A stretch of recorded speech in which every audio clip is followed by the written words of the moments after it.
Halo semuanya, perkenalkan saya Kak Tami. Saya akan menjelaskan tentang pelajaran PPKN kelas 7 SMP. Materinya adalah norma.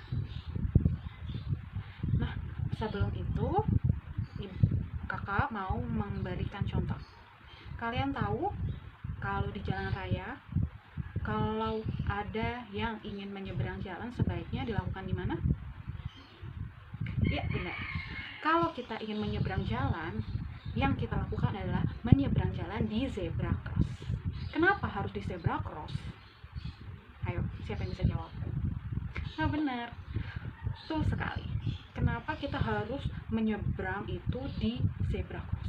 Supaya apa? Supaya aman, supaya nyaman juga. Tidak sembarangan menyeberang.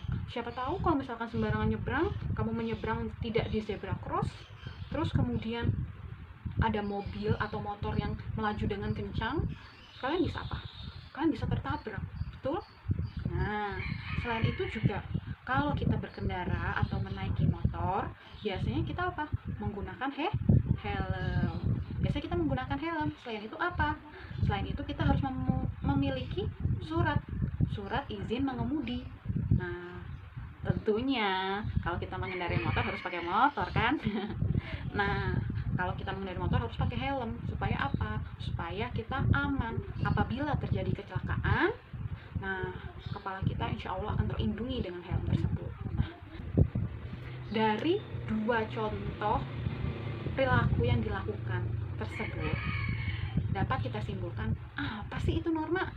Menurut kalian, apa sih itu norma? Nah, di sini Kak Tami akan menjelaskan, norma itu apa sih? Norma merupakan kaidah hidup yang mempengaruhi tingkah laku manusia dalam kehidupan bermasyarakat. Nah, jadi tadi contohnya itu kita dapat apa? Kita dapat simpulkan apa dari norma? Norma itu memiliki tujuan apa sih? Nah, coba dijawab. Jadi, norma itu memiliki tujuan untuk menciptakan keamanan, ketertiban dalam kehidupan bermasyarakat. Nah, fungsinya itu apa sih? Fungsi dari norma, kalau kalian perhatikan dari dua contoh tadi yang menyeberang jalan dan menggunakan kendaraan, itu kita sebenarnya bisa narik ke fungsinya dari norma itu apa. Nah, fungsi dari norma itu adalah mewujudkan keteraturan dan ketertiban dalam kehidupan masyarakat. Nah, coba kalian sudah baca belum materinya tentang norma? Ada berapa macam sih norma itu? Coba dilihat dulu, ada berapa macam sih norma itu? Sudah dilihat. Nah, norma ini ada 4 macamnya. Apa aja sih norma itu? Norma yang pertama ada norma agama. Norma yang kedua ada norma kesusilaan. Yang ketiga ada yang namanya norma hukum. Dan terakhir norma yang keempat adalah norma kesopanan. Nah, setelah kita mengetahui 4 norma tersebut, silakan kalian lihat berikut merupakan contoh-contoh perilaku dari norma. Tapi ingat, ada norma yang nanti ada setelah videonya yang kalian seharusnya tidak melakukan itu. Tidak boleh dilakukan. Karena itu merupakan pelanggaran dari norma. Nanti Ibu jelaskan ya. Silakan dilihat dulu videonya. مولاي صل وسلم دائما ابدا على حبيبك خير الخلق كلهم. Assalamualaikum warahmatullahi wabarakatuh. Good morning, friends. I want to introduce my team. I am Katsmul. Hello, my name is Tata. Hello, my name is Salma. Hello, my name is Aulia. We would like to present about norma hukum and norma kesusilaan. Please enjoy watching our video. Norma kesusilaan adalah norma yang mengatur hidup manusia yang berlaku secara umum dan bersumber dari hati nurani manusia. Hari ini kita akan ulangan PPKN ya, anak-anak? Ya.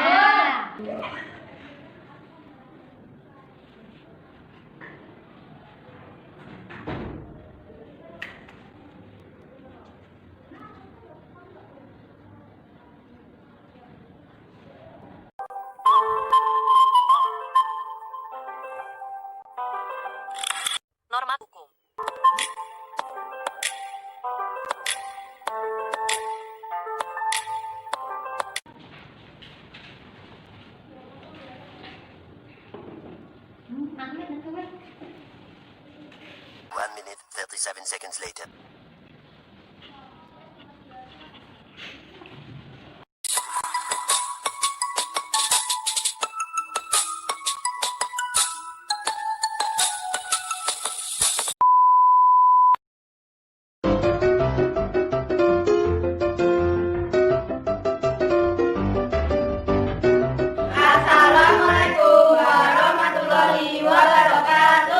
Good morning, friends. I want to introduce my team. My name is Humna. Hello, my name is Aji. Hello, my name is Shawa. Hello, my name is Rizky. We from MTS Muhammadiyah Surakarta. We would like to present about norma kesopanan and normal agama. Please enjoy watching our video. Thank you. Bye.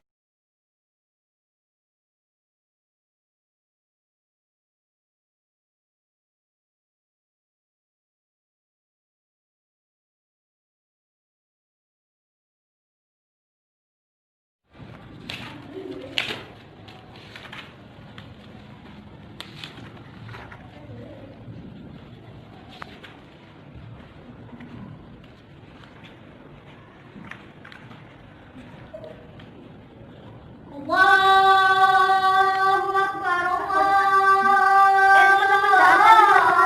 Doa kasih dulu. Humna. Kan gak boleh ditunda-tunda. Ya udah deh, yuk telat. Allahu Akbar, Allahu Akbar.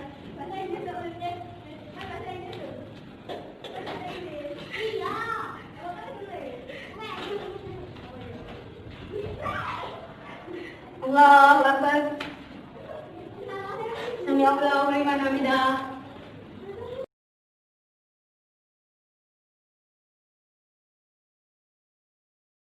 Kalian ngapain tadi sholat? Main-main. Besok lagi jangan kayak gitu ya. Ya. Arti penting dalam pemahaman. Gak tau ya, sudah banget ya. Kalian udah saya belum? Belum. Tak baca dulu. Aci! Minum sambil berdiri. Duduk dong. Iya, sini kan gak boleh kayak gitu.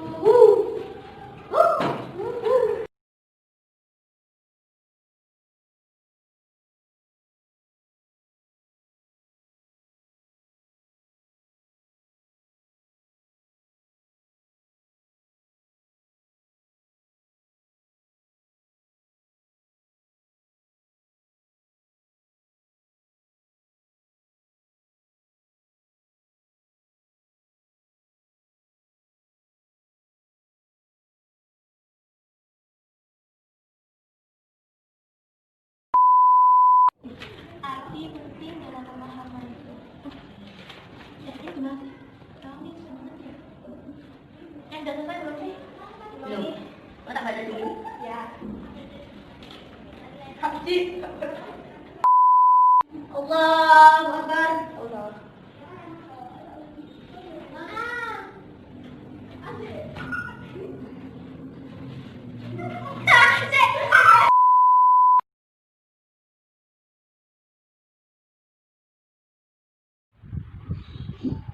Nah, bagaimana tadi videonya? Seru kan?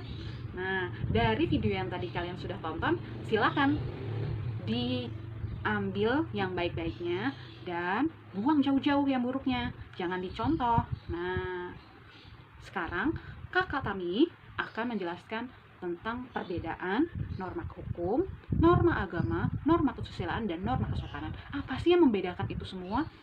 Nah, kita mulai dari norma agama. Norma agama bersumber dari Tuhan. Nah, biasanya itu sesuai dengan ajaran agamanya masing-masing. Kalau Islam contohnya biasanya menggunakan Al-Quran.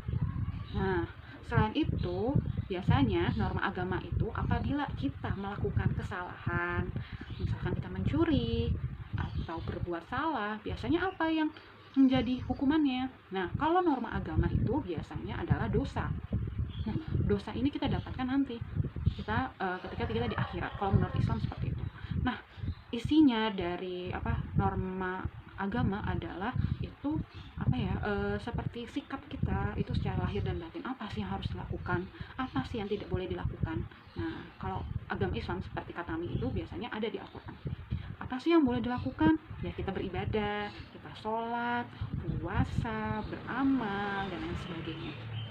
Tujuan dari norma agama ini apa sih? Nah, yaitu kita bersikap, berperilaku sesuai dengan ajaran agama kita. Oke, nah jangan lupa kalau agama itu biasanya juga mencerminkan yang namanya toleransi. Nah, jangan lupa kita harus menghargai agama yang satu dengan agama yang lainnya. Oke, nah sudah paham norma agama? Selanjutnya adalah norma kesusilaan. Norma kesusilaan itu bersumber dari hati nurani, dari hatinya kalian. Nah, sanksinya dari norma kesusilaan adalah rasa malu, rasa menyesal apabila kita melakukan kesalahan. Gitu. Isinya itu juga sikap batin ya, karena rasa bersalah itu dari dalam hati. Nah, tujuannya apa sih? Tujuan dari norma kesusilaan adalah menyempurnakan diri kalian kayak gitu. Jadi kalau misalkan kalian berbuat salah, pasti ada yang namanya penyesalan. Oh, kenapa sih saya tadi seperti ini? Kayak gitu. Aku nggak bisa, gara-gara aku nggak belajar. Nah, itu tuh jadi penyesalan dalam diri sendiri. Rasa malu. Ya, tadi harusnya saya tidak berbuat seperti itu, jadi saya malu deh. Kayak gitu. Paham? Oke. Selanjutnya ada norma kesopanan. Nah, ini nih yang sekarang kalau menurut Katami semakin tergerus. Maksudnya tergerus tuh apa sih? Jadi beberapa yang kakak lihat itu, jadi generasi muda sekarang ini tata krama atau kesopanan itu sedikit berkurang gitu. Misalkan lewat di depan orang yang lebih tua, biasanya harusnya apa? Bilang permisi gitu. Ini langsung aja jalan seperti itu. Nah, kalau norma kesopanan bersumber dari kesepakatan dalam masyarakat. Oh, kita kalau misalkan ada orang yang lebih tua bertemu, itu biasanya salim. Atau, sepertinya kalau kita bertamu harus apa? Mengucapkan salam atau menutup pintu. Seperti itu. Sanksinya apa sih dari norma kesopanan? Sanksinya berupa teguran, cemooh, cibiran, sampai dengan pengucilan di masyarakat. Nah, isinya dari norma kesopanan itu sikap lahirnya. Lahir itu sikap yang bisa dilihat, seperti itu. Terus tujuannya apa? Untuk saling menghargai, menghormati, sehingga menciptakan ketertiban dalam masyarakat. Jadi misalkan kalian lewat di depan orang yang lebih tua, itu bilangnya permisi. Nah, orang tua juga akan merasa dihargai. Oh iya, ada anak muda yang lewat di depan saya dan bilang permisi, itu ya ibaratnya menghargai seperti itu. Nah, dan norma yang terakhir ini adalah norma yang memaksa, karena semua orang harus taat pada norma ini. Yaitu norma apa? Bisa tebak? Iya, benar, norma hukum. Nah, norma hukum ini norma yang harus diterapkan oleh semua orang, dan tidak ada satu orang pun yang tidak boleh tidak memakai norma hukum ini. Nah, norma hukum ini bersumber dari mana? Dari pemerintah yang berwenang, seperti itu. Jadi pemerintah yang membuat norma hukum ini. Contohnya kayak tadi yang ibu jelaskan, kenapa sih pemerintah itu mengharuskan kita untuk menggunakan helm dan memiliki SIM ketika kita berkendara, seperti itu, berkendara motor maksudnya. Nah, habis itu sanksinya apa kalau norma hukum?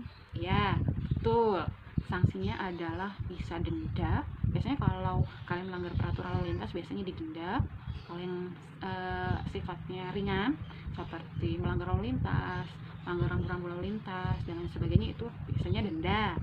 Nah, terus kemudian ada yang namanya penjara, kurungan, sampai pada pidana mati dan lain sebagainya. Jadi dari yang hukuman ringan sampai hukuman yang terberat, seperti itu.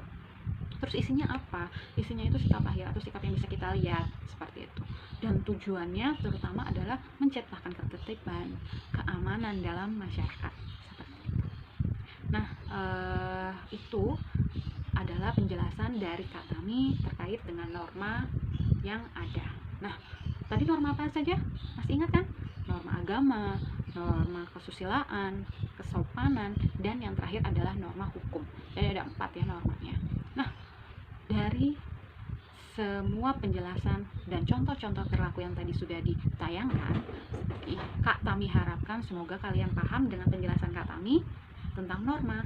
Nah, terima kasih atas perhatiannya. Jangan lupa untuk like, comment, share, and subscribe channel YouTube-nya Kak Tami supaya Kak Tami bisa buat video-video yang menarik lainnya. Oke, sampai sini dulu pelajaran kita hari ini. Assalamualaikum warahmatullahi wabarakatuh.